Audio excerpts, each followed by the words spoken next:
supplier, have confidence to do business with you. And that's basically, I think, what Bitsight do. But Serene will tell you more about that.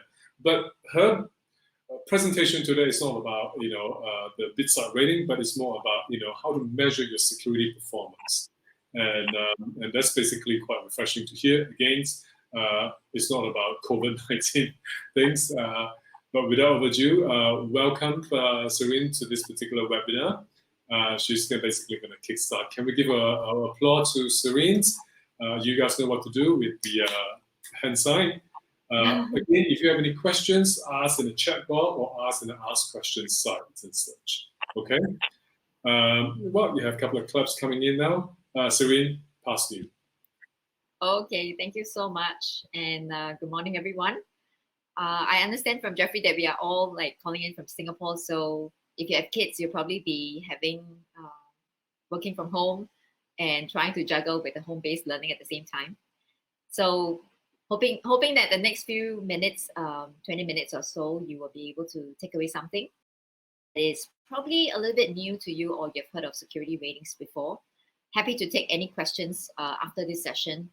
But just a little bit about myself. I've been with Bitsight for about 4 years now. This is my 4th year. And I have really seen a shift in how customers, organizations are beginning to take to this concept of security ratings. So Gartner coined this space security rating solution, or security rating service, and SRS for short. But what it essentially entails, or what it means if you break it up in English, simple English, is it's like a financial credit rating. It's like a Moody's, it's like a Dun & Bradstreet rating that you get of a financial credit standing of a company that you want to potentially work with. So take that idea, put it into cybersecurity. Essentially, we pull together data sources from different sources and go through a very complex mathematical algorithm, go through our risk vectors to form that rating as an indicator to measure the cybersecurity risk posture. It's like a health check report on a cybersecurity perspective. Okay, so I'm not going to go, I'm going to go a little bit more. I'm just going to address some of the trends that I'm seeing first before I talk about a little bit more about Bitsight. So what I have been talking to customers, I started off covering the entire region, focusing on Australia, Hong Kong, and most recently in ASEAN and Japan. And a lot of companies, I noticed, are spending money on what they call digital transformation. And they are either embarking on digital transformation projects going on cloud, going on entire paradigm shift in their whole infrastructure, because IT is no longer just about that huge server. Any application could either be now server tied or tied to the cloud in the cloud. But what lies as a very, very big question mark is how safe are we, or how safe are they?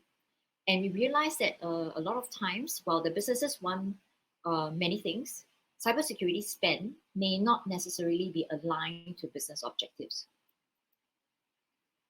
So we have seen how by 2019, right, one of those report, which of course we have passed, the amount that enterprises will spend on digital transformation is about 2 trillion, right? But at the end of the day, what about cybersecurity issues? And actually, Accenture also did a report that organizations are actually adopting technologies at a rate so much faster that they cannot address the security. They may be unable to address the security part of it. So what are these initiatives driving innovation? And this could be relevant to you as well. You're moving applications to the cloud. You're getting into a hybrid kind of environment where you have on-prem and also software as a service platform for certain services. IoT devices, mobile devices, all of your staff bringing different their own devices to work. And like for us now, working from home, it's an inevitable part in this whole situation, COVID-19 situation. How does organization actually move towards securing remote workers and employees, whether to ensure productivity or to ensure that the information that they're working on is still safe? I was talking to a financial institution in Singapore, and one of the things that they were actually very concerned about is, other than trying to remote work the employees in fixed stations, so fixed location, not just from home, but those that are have no choice but to stay at home, right? And if they're working on certain pieces of developments, they're working on back-end DevOps, it's actually very, very sensitive. How do we circumvent that, right? And question is, I think the big question is, are you ready? So what are some of your risk management goals that you can potentially look at? In terms of, let's take this in two prong. One way is to first look at what does it mean to you as in your organization? What are your challenges today? And the other prong is to look at your ecosystem, your third parties. So not forgetting them, because they are assessing your network as well, your resources, your customer data, and those are really equally important, if not more.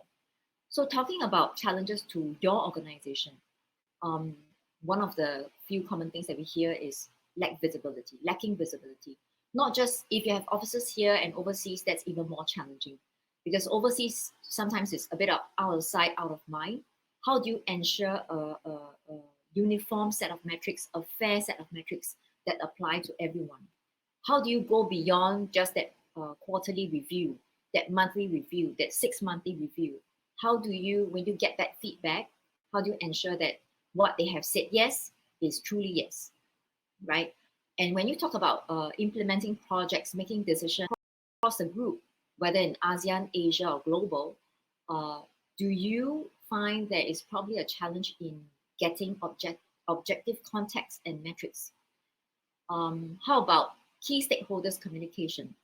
Sometimes the most common one really is how do you translate technical information, cybersecurity information into business context for the non-technical stakeholders, where be it your senior leadership, your board, your finance team, marketing team. They may not be very technical. How do you actually convey that cybersecurity program that you need to them? Switch gear a little bit to third party outside of your organization. Who are your third parties? Anyone outside of the organization is a third party. And one of the things that we often hear is, I don't have a system today. I do have questionnaire, right? But how do I actually validate and verify responses? When I say that, hey, Mr. XYZ, you're housing my customer data, so I want you to follow this. When you do identify a certain gap, how do you follow through in that communication? The other common area that we help customers address is when they have too many vendors to manage. When they have too many vendors and limited resource, how can we or how can a certain tool or process help you? So one of the things that we do, for example, is we come in and consult and say, hey, Mr. Company, Mr. Customer, if you have got 1,000 vendors, how are you looking at them today? Can we start by tiering? And how do you make use or leverage on a security rating platform to help you enhance that visibility? So a little bit of bedside, look at us like a ruler that starts from 250 to 900. This ruler basically aims to measure the cybersecurity health of any organization. And just to also give a bit of, you don't need to be a customer to be so-called rated. And this is because we actually collect information, or to be more specific, internet data, outbound internet data from publicly observable sources, not publicly available, publicly observable sources in a continuous fashion. So with that, we actually pump into our system, go through a complex algorithm to come up with a rating. The lowest is 250, the highest is 900, but we will always have buffers at the top and the bottom. And you'll be able, for example, if a company rating is 750, that's in the advanced category, that's great. But it does not mean that you are safe. It means that you are at probably a lower risk. And based on certain risk factors that we're measuring, you're looking good. But to stay up there is actually no easy feat, right?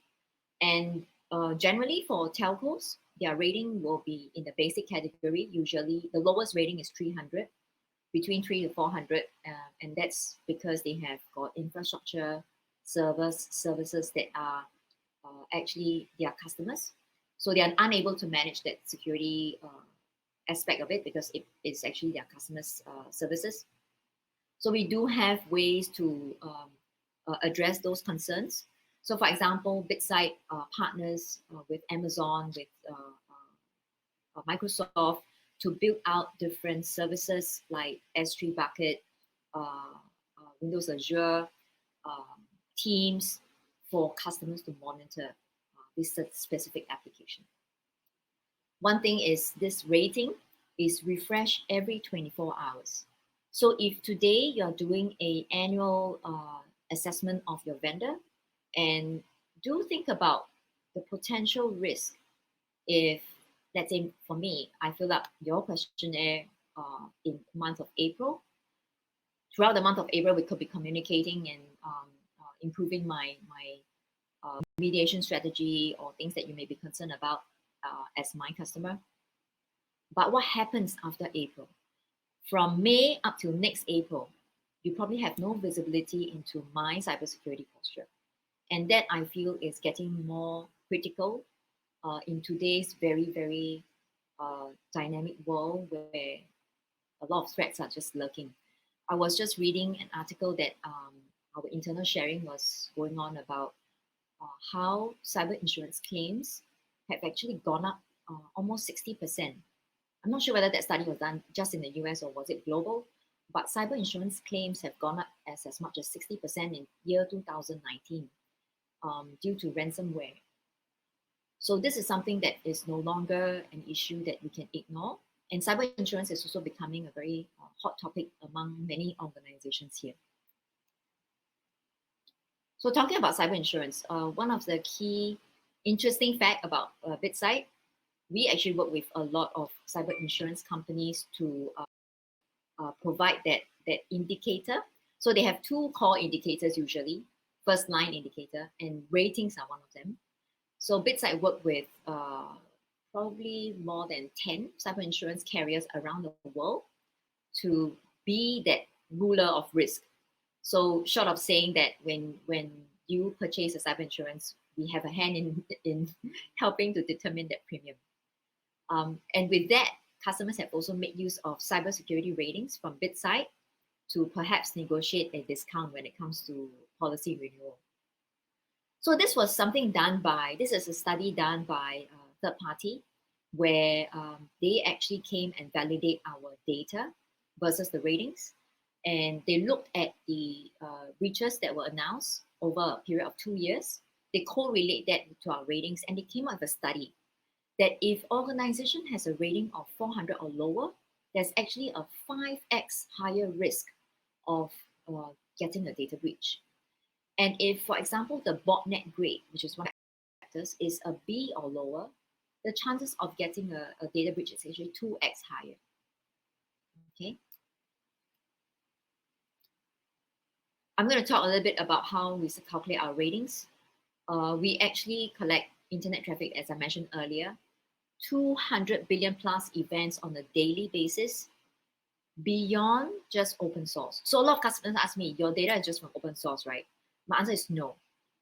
We actually have a whole bunch of proprietary way to collect information, whether with probably names you're familiar with, but we won't share. And because that's our magic sauce and secret sauce. Over 120 different data sources. On a monthly basis, we probably spend a couple of $1 million just to buy all this data. And what we'll do is we'll do the cleaning, the archiving, the deduplication, for example, and mapping. We'll map to a IP address or a domain of an organization. And how do we actually kind of find out your footprint? Based on internet sources, public internet registry, DNS, passive DNS, BGP announcements. And with that, with a huge amount of data, after the assignment, and we could actually come up with a 12-month historical trend line. In our library today, we already have more than 200,000 companies mapped. And we go through a pretty stringent process, a 3-step that even involve human curation. This passes through the 23 risk vectors. I'll be happy to take on more specific questions about these risk vectors, but we may not have the time for this presentation.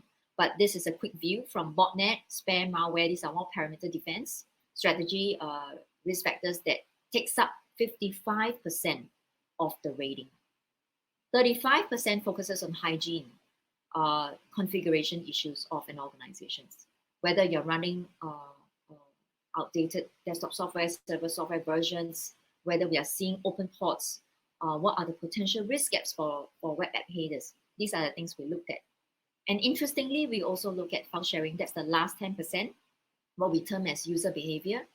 And that's because studies have shown that almost 1 in 2 peer-to-peer file sharing traffic contains malware. Hence, we have this 10% on user behavior. Just a very quick summary. We look at things from 2 perspectives. Yourself, where you look at your cyber risk posture, compare with your peers. That's a star use case in Asia to compare and see whether how well I'm doing versus my competitors. How do I improve? How do I allocate resource? How, if I'm 700 today, how can I get to 800 in next 6 months, right? Third party, banks especially, utilities, they want to look at their third party. How do they, beyond 50 vendors that they are monitoring today, expand to 500? How do they prioritize? Cyber insurance, I talked about that earlier. Governments, we work with probably 20 plus governments globally to look at the country's security rating. Acquisitions is a key use case. Beyond financial due diligence, that cyber due diligence piece is often taken with a pinch of salt or just like, okay, 2 pages, done. But what is behind it? What is behind those responses that you get when you go through your acquisition exercise, right? So BitSight gives you that objective, outside-in view of what potentially could be missing from that due diligence exercise. I'm going to skip this.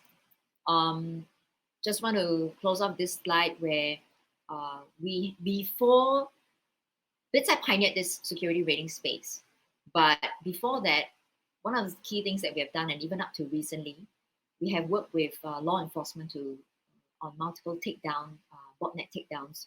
The most recently being our partnership with Microsoft to take down Neckers, and that was probably a very malicious one.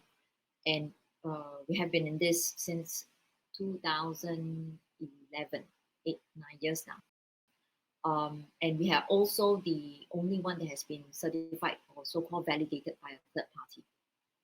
You can check out AIR worldwide. What they have done is actually adopted and mentioned bedside ratings on their website. They do risk catastrophe modeling, and they are one of the key partners for almost all of the cyber insurance carriers out there. In terms of breadth, we have the highest number of risk vectors that we looked at. Beyond just the botnet, spam, malware, we have been constantly, it's a non-stop exercise to look at new vectors. So what we have come up with are things like insecure systems to look at IoT devices, mobile applications, DNSSEC, and we are even looking at new stuff that's coming out. So whenever we start to put in a new vector, it won't straight away impact the customer's rating live. We'll let it sit for perhaps even up to a period of 2 years, just to let you see what we are picking up before we actually go live and let it impact your rating, so you don't get a shock, right? Today we have more than 2,100 companies worldwide. In Asia, we have probably close to 100 organizations. Just wanted to share a case study. I think most of you know Bayer, so this is our customer out of EMEA. What they have done with us essentially is to address how they can address third-party risk beyond questionnaire and documentation. And one of the things that they mentioned in their case study is, I can ask all the documentation from my supplier and vendors, but how do I follow through, right? And what they did was, they didn't yank out their existing system. They incorporated our ratings into their program for their third parties to better understand and adopt the trust but verify strategy. So what kind of turned out was they can address their top vendor, the top tier vendors ecosystem with continuous monitoring of the data. If there are any red flags, they don't wait until the next year's annual assessment. They are able to identify, set alerts, receive alerts, and address it on a timely manner. Okay, with that, I'm going to pause and breathe. All right, everyone. So thank you so much, Serene, for the presentations. Any questions from the floor?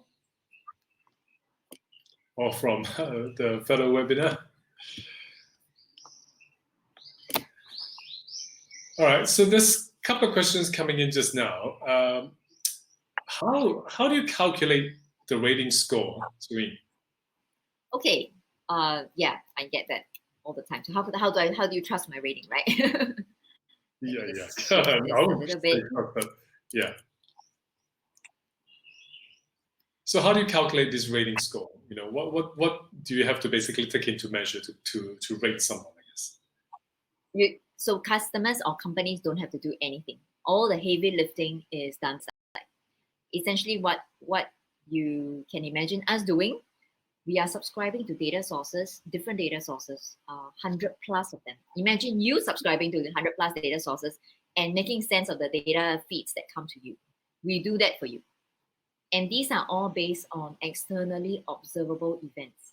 You'll be surprised how much we can see based on, let's say, cookies information, our sinkhole infrastructure. Of course, we have a little bit of port scanning data source. That's how we detect open ports, but it's not intrusive, right? You won't be able to detect that we are actually doing that. So that forms our raw data. And then we will assign each of these events to a IP or domain of an organization. Passes through our risk vectors filtration system and thereby deriving that 3-digit number. Okay, so they do have to link their IP system into yours. Is that how it works? No, you don't have to. So based on, like, for example, ethnic records, ERIN, DNS, we are able to find the public IP footprint and the subdomains of an organization's digital assets. So this is completely publicly available information, by the way. So for example, let's say I just based on, let's say I do a research on, I don't know, K group, right? I will just key in, what I will do is I will just key in your domain, Mm-hmm. and my backend technical research team will then start to map by finding out, using first of all internet registry information, your public internet registry, okay, and then we also based on taygroup.com to find what are probably some subdomains that you have. So let's say you have 10 IPs and 2 domains. That's your digital footprint.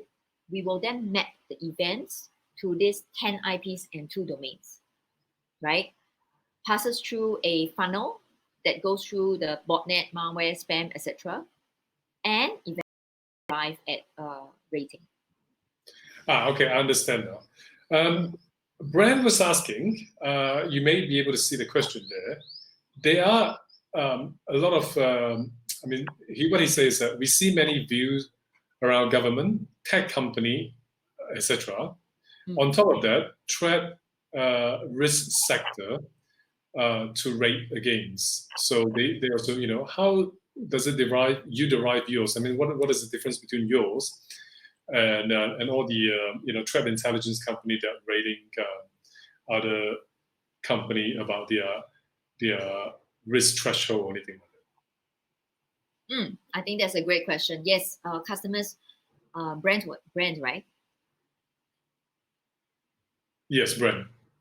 Yeah, so brand's question is pretty on point because we are often being confused with the digital shadows, the int sites. There's this company called Insights, right? Or FireEye, for example, Microsoft. They have a rating as well, and say what's the difference. And the cyber threat intel providers are slightly different. For example, Rapid7, Qualys, what they do is they give you a specific finding, a specific data finding.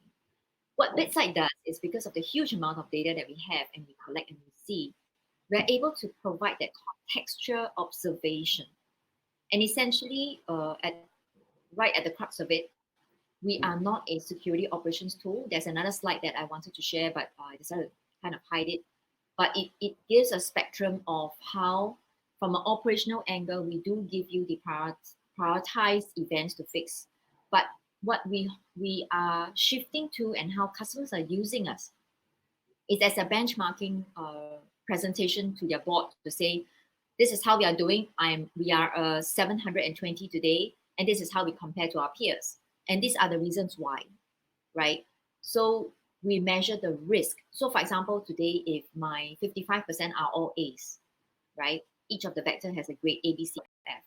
If all of these are A's, what does it mean to you? It means that your perimeter defense strategy has worked. It has worked well, right? That is a way to justify for a cybersecurity spend. And if there are certain configuration gaps that you're seeing, does this mean then that you are lacking certain resources or attention in that particular area? So this is how we are a bit different. We don't go right down to like flag out real time. Hey, this is something wrong. Our ratings are refreshed every 24 hours. You see the traffic coming in, and you can work on it accordingly. Okay, so another question is, how do you manage? I mean, another challenge he also raises that managing risk with the software as services interface, SSS interface. So SSS interface, as in. Yeah. How do you managing risks? I'm not sure I understand this question clearly, but he said there's another challenge is managing risk with the interface. Right. I don't have a chance to jump into this, but I'd love to take this offline with Brent to show you the live demo. You will notice that from the portal itself, it's really not difficult to use. Okay. If anyone basically like to schedule a demo, there is a poll there. You can click on the poll, say that I like a demo, and then we'll arrange one-to-one with Serene later. Okay, Stephen is asking. Sorry, just one add-on that for those audience on the line, I'll be happy to work with you offline to perhaps generate a security snapshot of your organization. All right. I probably will raise my hand first. I'm not so sure it's any better. Anyway, how do you see your derived data about my business to benchmark me? I'm not so sure I understand this question. Can you read the questions, Serene? Not really. How would you use your derived data about my business to benchmark me? Okay, let me try. So I think we have been collecting information over the past 7-8 years, right? And we classify based on industry, for example. So we looked at 22 different industries based on the LinkedIn categories. And for example, if I am one of the banks today, ABC Bank, and when I go into BidSite to look at ABC Bank, I'm benchmarked against the global financial industry. So what is BidSite collecting of all the financial industry companies in the world? And this could be ranging from thousands to tens of thousands, right? And that gives Stephen, is that Stephen? Yeah, Stephen. Yeah, Stephen, you will be able to see how your organization have performed against the global financial industry standard, right? I don't have, actually I've prepared some screenshots, but I don't have it here. And I want to address the second part. Who would the information be available to? Available to anyone who subscribed to see your company. It's just like looking at subscribing to a financial credit report. It's the same concept. Okay. Well, if you, ladies and gentlemen, if you don't have any more questions, we are going to end soon. So, Serene, thank you for the presentations, and this has been quite helpful. Like I say, if you'd like to arrange a demo, there's one more question. What is the value differentiation with organizations that perform regular vulnerability assessments and penetration testing and security posture? Great question. We don't replace that. Please do not use us to replace those. Please continue with your vulnerability assessment and pen test. They are naturally more intrusive in nature, probably more episodic. What BidSite does is to complement whatever you are already doing or the next VA PT exercise to identify where are the risk gaps that you probably want to focus on. Because a pen test, for example, is very application specific. But we look at more than just one application. And you could use us to say, hey, I have this potential gap and I want my pen test or VA to focus on that, the following exercise. So we complement each other. Okay, great.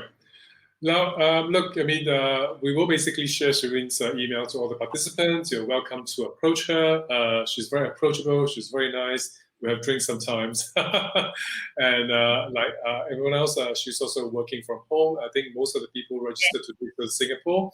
And you can do Zoom meeting later and stuff like that. Thank you so much, Serene. And our next session is at 11:30, so we have 30 minutes break.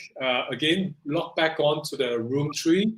Go back to the Word schedule. You'll see the pull-down menu, and you can register for the next sessions coming up at 11:30. Thank you. Thank you one more time. And thank you everyone for joining this particular session. Thank you. Have a good day.